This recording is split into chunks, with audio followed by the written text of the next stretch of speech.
Hello friends, आपका स्वागत है हमारे यूट्यूब चैनल मनभावन संगीत और ज्ञान गंगा में। इसकी ज्ञान गंगा सेक्शन में हम चर्चा करेंगे कर्म गति के ऊपर। इससे संबंधित एक इंट्रोडक्टरी वीडियो मैंने इससे पहले बना के आपके उस पर डाल चुका हूँ और बहुत सारे लोगों ने देखा भी है। और इसी तरह से मेरे वीडियो को देखते रहें जिससे कि मेरा उत्साह भी बना रहे और मैं इस तरह से ये ज्ञान की चीज़ें मैं आपको बताता रहूं। तो फ्रेंड्स, मैं रवीश कुमार गौड़ भारतीय वायुसेना से रिटायर्ड हूं। तो फ्रेंड्स, इस पर आगे चर्चा करने से पहले मैं ये चाहूँगा कि हम कुछ और ऐसी चीज़ों पर चर्चा करें जिससे कि कर्म की गति को अच्छी तरह समझा जा सके। तो हम कुछ ऐसे विषयों पर ही आज का वीडियो हम इसी पर बनाएंगे। इससे पहले उस पर हम चर्चा करेंगे जिसमें इसमें अधिकतर संदर्भ ये आता है। एक ग्रंथ लिखा गया है पंचाध्यायी। इस बुक में एक श्लोक का वर्णन किया गया है। जो श्लोक है, नयंति नरकम नूनम आत्मानो मानवान हतः दिव्य लोके चते दुष्टा इत्यूर्च मंत्र वेदिनः। इस श्लोक का मतलब ये है कि जो आत्माएं हनन की हुई आत्मा है, यानी जो आत्मा है मृत्यु लोक को जाने वाली हैं या जाती हैं, यानी जो आत्माएं हैं पूरी जिंदगी अपना जीवन संतुष्ट होकर जीवन व्यतीत करती हैं, वे आत्माएं और इसके ऊपर ही हमारे यहाँ गरुड़ पुराण में भी इस बात का बहुत अच्छी तरह विवरण दिया गया है। बड़े अच्छी तरह इसको अलंकारिक विवरण दिया गया है जिसमें ये बताया गया है कि हर आत्मा जब मृत्यु लोक में जाती है तो वहाँ उसके कर्मों का हिसाब किताब रखा जाता है। और आप लोगों ने सुना होगा कि वो कर्मों का हिसाब रखने वाले और कोई नहीं, हमारे एक देवता हुए हैं चित्रगुप्त, जो यमराज के पास में बैठते हैं और जब कोई आत्मा वहाँ जाती है तो उसके कर्मों का ब्यौरा वो प्रस्तुत करते हैं और उसी के अनुसार जो है उसकी आत्मा का स्वर्ग और नरक लोक में गमन को निश्चित किया जाता है। ऐसा हमारे ग्रंथों में लिखा है, ये गरुड़ पुराण में भी लिखा हुआ है। क्योंकि ये आज का जो समय है ये तार्किक समय है और इसमें हर चीज़ के बारे में अधिक जानकारी आजकल मिलती है, रखी जाती है। तो हम जिसकी बात कर रहे हैं चित्रगुप्त की, वो आज के समय में व्यावहारिक नहीं लगता। क्योंकि उसका कारण ये है कि इतने सारे मनुष्य, एक तो 84 योनियाँ और उसमें अरबों खरबों मनुष्य इस पृथ्वी पर जो एक एक दिन में सैकड़ों हजारों कर्म करते हैं, तो इन सब का ब्यौरा अगर रखा जाएगा तो हमें लगता है कि अंकगणित की संख्याएं भी कम पड़ जाएंगी। तो ये अव्यवहारिक मालूम होता है। लेकिन आजकल की विज्ञान में की शोध ने उसके आविष्कारों ने इस बात पे काफ़ी चीज़ों को इसको तर्कसंगत सिद्ध करने में मदद की है,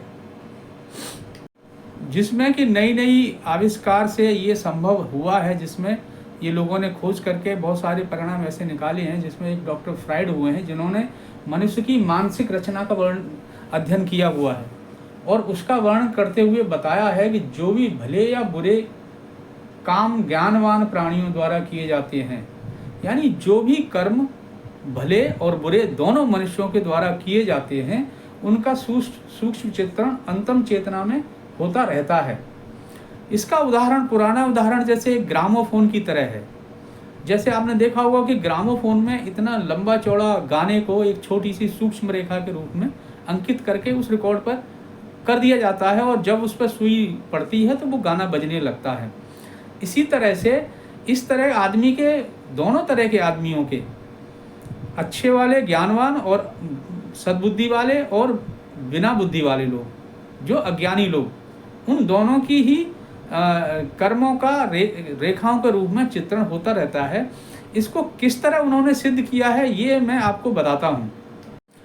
जिस तरह से ग्रामोफोन का रिकॉर्ड जब रखा रहता है और जब उसको निकाल के जब उसको बजाया जाता है तो सूक्ष्म रेखाओं के रूप में अंकित ध्वनि पूरा का पूरा गाना इसी तरह सुनाई देने लगता है।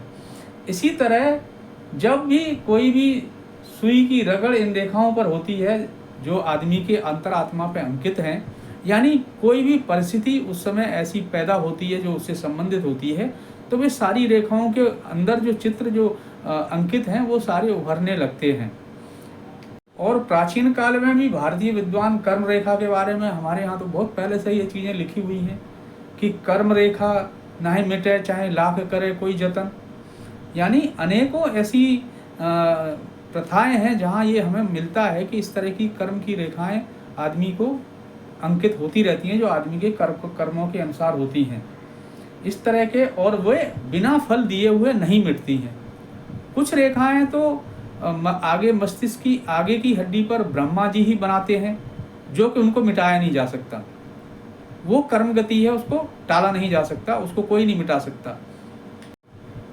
दूसरा एक डॉक्टर वीवेंस वो हैं जिन्होंने मस्तिष्क में भरे हुए ग्रे मैटर, भूरा चर्बी जैसा पदार्थ का सूक्ष्म दर्शन जो है यंत्रों की सहायता से खोज करने में वहाँ में किया है, जिसमें कि एक अनगिनत एक परमाणु के अंदर उस द्रव्य के एक परमाणु के अंदर अनगिनत रेखाएं हैं, और एक परमाणु में बहुत सारे कण हैं जिन पर एक पर अनगिनत रेखाएं अंकित हो रखी हैं।